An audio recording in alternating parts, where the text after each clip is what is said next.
Bismillahirrahmanirrahim. Assalamualaikum warahmatullahi wabarakatuh. Halo pemirsa dan semua teman-teman netizen, gimana nih kabarnya? Semoga dalam keadaan yang baik-baik aja ya. Ketemu lagi dalam acara Netizen Bertanya Ustadz Menjawab. Bersama aku Anelis Larasati Gufron atau biasa disapa Ara. Nah, tentunya aku nggak sendirian karena di sini sudah hadir Ustadz keren kita, namanya Ustadz Nasrullah atau disapa Ustadz Nas.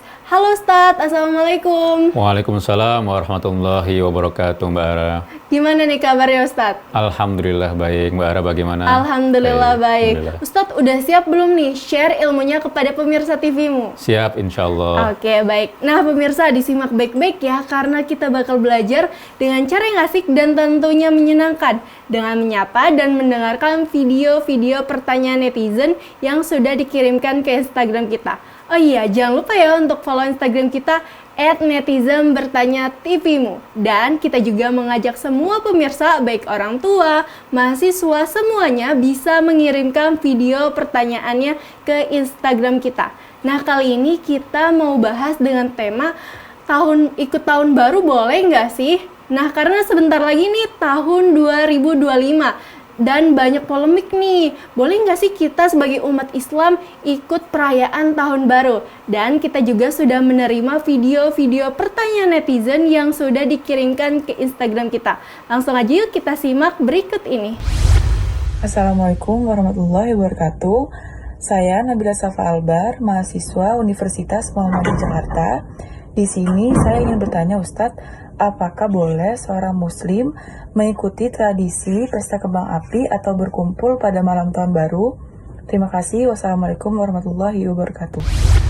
Itu dia video pertanyaan dari netizen Nabila dari UMJ. Dia menanyakan Ustadz, apakah boleh seorang muslim mengikuti tradisi pesta kembang api atau berkumpul pada malam tahun baru nih Ustadz? Baik, terima kasih atas pertanyaannya. Bismillah, walhamdulillah, wassalatu wassalamu ala rasulillah la nabiyya ba'dah.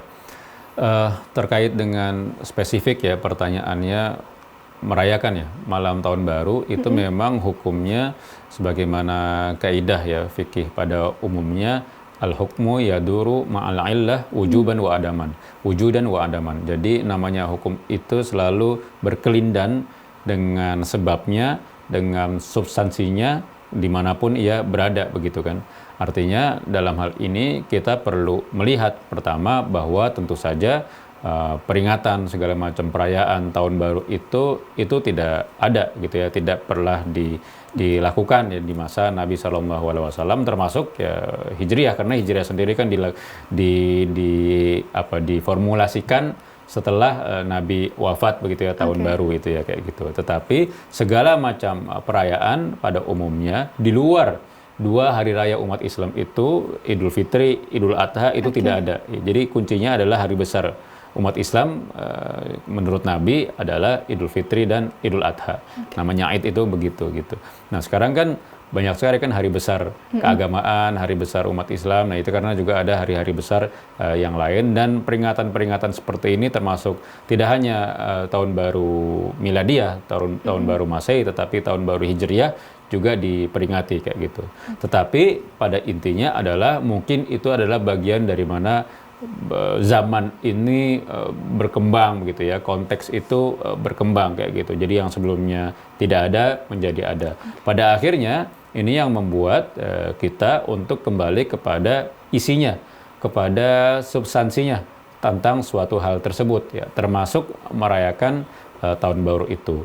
Nah, ini kemudian sangat berkaitan ya dengan bagaimana umat Islam itu pertama ada tentang bagaimana isu atau hal terkait dengan tasyabuh gitu ya. Tasyabuh itu kan menyerupai komunitas atau kaum yang lain. Tetapi memang ada hadisnya, man tasyabbaha biqaumin fahuwa minhum, barang siapa yang menyerupai suatu kaum maka ia bagian darinya. Ini ada konteksnya. Konteksnya diantaranya adalah yang banyak dikisahkan adalah konteks perang begitu ya. Ketika ada misalkan dua kubu gitu ya, dari kafir Quraisy dan umat Islam. Nah, tentu umat Islam dalam berperang ini perlu ada pembeda kan dalam hal uniformnya, dalam hal seragamnya.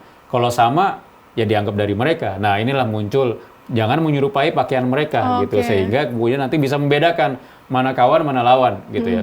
Tetapi itu nanti bisa ditarik ke berbagai macam hal gitu. Itu yang pertama. Yang kedua terkait dengan hadis min husni islamil mar'i tarkuhu ma la ya'nihi, dari sebaik-baiknya karakter yang baik ya, ejawantah yang baik dari seorang muslim dari karakternya itu adalah bagaimana ia meninggalkan hal-hal yang tidak bermakna baginya. Nah, tidak bermakna ini kita yang mengukurnya gitu ya. Peringatan-peringatan seperti itu ada maknanya tidak, ada manfaatnya atau tidak, ataukah itu hanya hiburan semata. Jikalau itu pun hiburan, adakah hal-hal yang misalkan tidak diridhoi oleh Allah Subhanahu wa taala, ada hal-hal yang misalkan melanggar syariat Islam kayak gitu. Jadi patokannya adalah kalau misalkan tasyabuh itu kemudian dikaitkan dengan misalkan ritual. Ya, ritual tertentu, bagaimana ada kepercayaan tertentu gitu. Dan itu kalau sudah ada ritual tertentu tentu saja itu yang tasyabuh yang diharamkan gitu ya. Menyerupai ritual ibadah umat lain itu yang diharamkan begitu ya. Itu yang pertama. Yang kedua, bermakna atau tidak gitu ya. Nah, itu yang kita bisa mengukurnya gitu ya. Itu dengan misalkan trompet segala macam malam-malam. Nah, itu bermakna atau tidak, itu ada unsur mengganggu orang lain atau tidak gitu kan. Mengganggunya itu tapi sudah sampai derajat masif gitu ya, semua orang bunyiin trompet ya. Kadang semua orang ya yang nggak bisa terhindar dari itu gitu. Kita paling tidak mulai dari diri kita, kalau kita nggak mau ganggu orang gitu misalkan. Itu perlu kita timbang-timbang. Yang terakhir adalah misalkan banyak yang bahas itu adalah muhasabah gitu ya. Perlu diketahui bahwa muhasabah itu kan menghitung-hitung, refleksi ulang ya tentang apa yang sudah kita lakukan. Dan tradisi para pendahulu kita, para sahabat, para tabi'ut tabi'in itu yang namanya muhasabah itu tidak hanya setahun sekali, tetapi tiap hari gitu ya. Nah, tiap hari. Nah, ini yang perlu kita timbang-timbang, nanti kita arahnya mau kemana gitu ya, ataupun misalkan itu perlu, ataukah tanpa itu kita akan terancam hidup kita tanpa memperingati. Di rumah aja ada nggak yang membuat kita harus keluar gitu, benar-benar harus keluar dan ikut perayaan itu. Nah, itu pertanyaan, nah nanti kemudian kita bisa bahas di segmen selanjutnya. Oke, baik Ustadz. Jadi mengikuti perayaan tahun baru ini sebenarnya boleh ya Ustadz kalau misalkan kegiatannya diisi dengan hal-hal yang baik. Kalau misalkan yang buruk tentunya nggak boleh ya Ustadz? Ya, secara umum seperti itu karena itu masuk bab muamalah sebenarnya. Tetapi nanti kita lihat lagi adakah yang kemudian hal-hal yang misalkan jauh lebih banyak madorotnya daripada manfaatnya dan lain-lain. Oke, baik, terima kasih Ustadz yang telah menjawab pertanyaan dari netizen Nabila. Nah, pemirsa, kita jeda sejenak, kita akan segera kembali setelah jeda yang berikut ini. Jangan kemana-mana, tetap di Netizen Bertanya Ustadz Menjawab. Oke pemirsa, terima kasih masih bersama kami dalam acara Netizen Bertanya Ustadz Menjawab. Masih dengan tema yang sama, merayakan tahun baru boleh nggak sih? Nah, masih ada nih video-video dari netizen, langsung aja yuk kita simak berikut ini. Assalamualaikum warahmatullahi wabarakatuh. Saya Rita Arman. Di sini saya ingin bertanya Ustadz, apakah perayaan tahun baru termasuk ke dalam tasyabuh atau meniru tradisi non-muslim? Terima kasih. Wassalamualaikum warahmatullahi wabarakatuh. Itu dia video pertanyaan dari netizen Radita Almadia menanyakan, Ustadz, apakah perayaan tahun baru termasuk tasyabuh atau meniru non-muslim Ustadz? Baik, terima kasih atas pertanyaannya. Ya, sebagaimana kita sudah singgung sedikit di awal ya terkait dengan tasyabuh. Memang perayaan tahun baru itu perlu kita telusuri gitu kan, awalnya seperti apa gitu kan. Dan tentu dalam tradisi Islam ya jelas bisa dipastikan tidak ada perayaan tahun baru kayak gitu.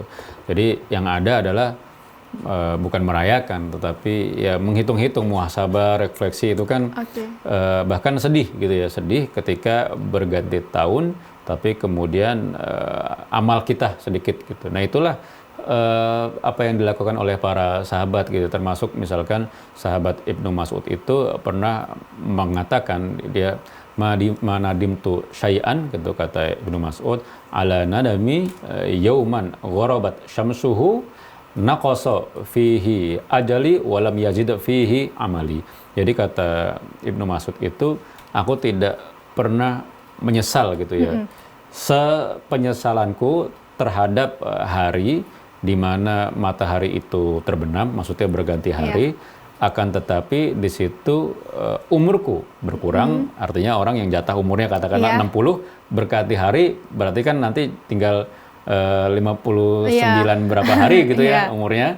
Tetapi walam yazid fihi amali, dan amalku tidak bertambah gitu. Nah, inilah contoh para sahabat, muhasabahnya itu tiap hari gitu ya. Nah, akan tetapi sekarang ya kita sudah kadung lah dalam tanda kutip hidup di zaman yang memang ya, mungkin bisa jadi ini dampak informasi, dampak globalisasi dan lain-lain, dan kita tidak bisa benar-benar terhindar darinya gitu. Terhindar darinya, termasuk juga tradisi seperti ini, termasuk tradisi perayaan tahun baru gitu. Di mana-mana sangat terekspos gitu. Betapapun kita ingin menutup diri dari tahun baru itu, ya di TV, di berita, di online, dimanapun akan sangat didengungkan penggantian tahun baru. Jadi kita tidak bisa hidup lagi, kita imajinasikan seperti di goa gitu ya, kayak gitu. Nah, kalau sudah kadung seperti itu, maka tiada pilihan bahwa memang misalkan kita sudah masuk dalam hal ini, kalaupun merayakannya ini yang seperti apa gitu kan. Jadi merayakan itu kan bentuk euforia gitu ya, kita senang. Nah, senangnya ini senang karena apa gitu ya? Apakah ya lembaran baru, kadang kita bikin apa istilahnya resolusi gitu ya, tahun ke depan gitu kan, ngapain 2005 ngapain, atau tadi muhasabah 2004 ngapain. Ya pada intinya resolusi itu juga kadang ya sekedar bagaimana kita mentargetkan goals kita ke depan. Nah, dalam hal ini ya tidak ada masalah dengan itu, tetapi dengan hal-hal lain seperti misalkan yang di dalamnya ya mungkin kalau kita muslim ya ada paling minimal itu ada trompet-trompet, sekedar apa senang-senang ya, sekedar hal-hal yang mubah, tetapi kita tinjau ulang lagi trompetnya itu di mana, di komplek, di rumah, atau memang di alun-alun gitu ya, di alun-alun gitu. Kalau kita misalkan pergi ke alun-alun, bunyi-bunyi trompet ya, makan-makan gitu kan, kemudian berkumpul dengan teman ya, tetapi tidak sekedar itu, harus ada maknanya gitu. Dikasih sedikit bagaimana pergantian tahun ini bukan sekedar merayakan kegembiraan bahwa kita telah move on dari tahun lama ke tahun baru, tetapi apa yang sudah kita lakukan nih gitu ya. Kalau perlu ya sedikit apa majelis ya, biar ada perenungan di situ gitu, biar ada perenungan, tidak sekedar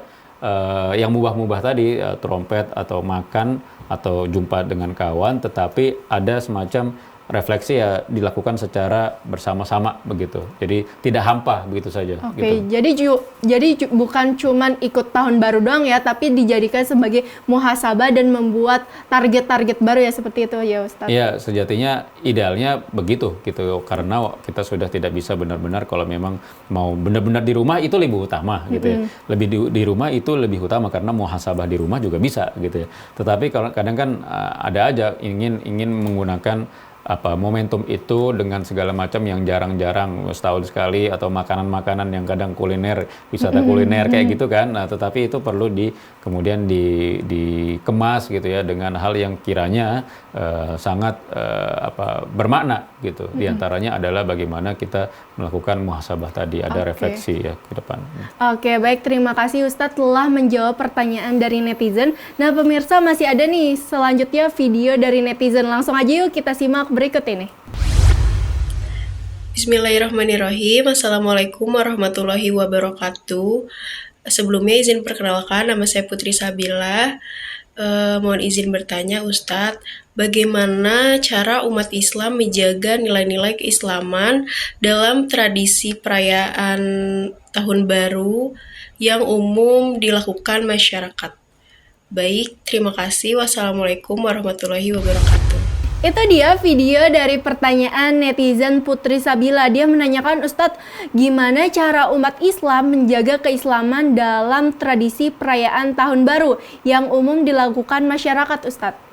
Baik, terima kasih. Ini pertanyaannya cukup unik juga ya, cukup penting ya menjaga tradisi keislaman ya di malam Tahun Baru. Karena memang itu secara tradisi itu ya berbenturan gitu ya, berbenturan. Artinya tentu saja tradisi merayakan penggantian malam Tahun Baru dengan pesta pora itu sebenarnya memang bukan dari Islam. Akan tetapi lagi-lagi jika memang itu perlu ya dilakukan, ya sebenarnya tidak perlu amat, tetapi ingin mengisi waktu menggunakan momentum melihat ya atau merasakan ya hal-hal yang mubah begitu kan.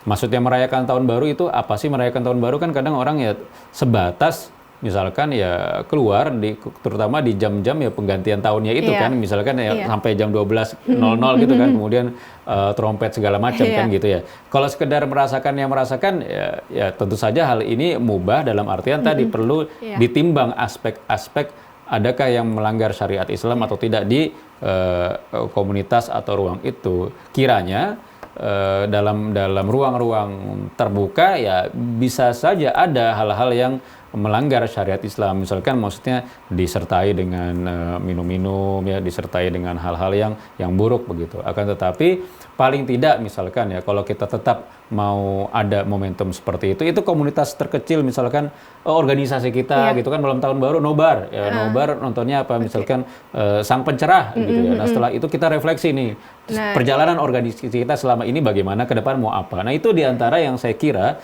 kalau mau masuk dalam euforia itu, tetapi tetap hal yang dimubahkan tetap dipastikan itu akan aman, insya Allah. Oke, gitu. Baik Ustadz. Baik Ustadz, atas jawaban dari pertanyaan netizen Putri. Nah pemirsa, kita jeda sejenak, kita akan segera kembali setelah jeda yang berikut ini. Jangan kemana-mana, tetap di Netizen Bertanya, Ustadz Menjawab.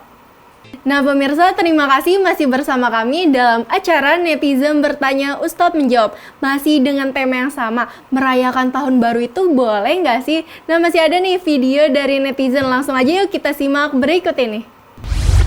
Assalamualaikum warahmatullahi wabarakatuh. Saya Ninis, izin bertanya Ustadz, bagaimana sih cara kita mensyukuri setiap tahun yang dilalui dalam kehidupan menurut perspektif Islam? Terima kasih. Wassalamualaikum warahmatullahi wabarakatuh. Itu dia video pertanyaan dari netizen Ninis. Dia menanyakan, Ustadz, gimana sih cara kita mensyukuri setiap tahun yang dilalui kehidupan menurut perspektif Islam nih Ustadz? Baik, terima kasih. Ini juga pertanyaan yang kiranya ya sering luput ya tentang bagaimana kita bersyukur gitu ya. Jadi bersyukur itu yang pertama dan yang paling utama itu adalah kita perlu bersyukur kalau kita masih dalam keadaan Muslim, berislam dan beriman. Nah inilah yang orang banyak luput kan. Coba kita lihat berbagai macam acara, event, syukuran atau tasyakuran. Tasyakuran atas apa gitu ya.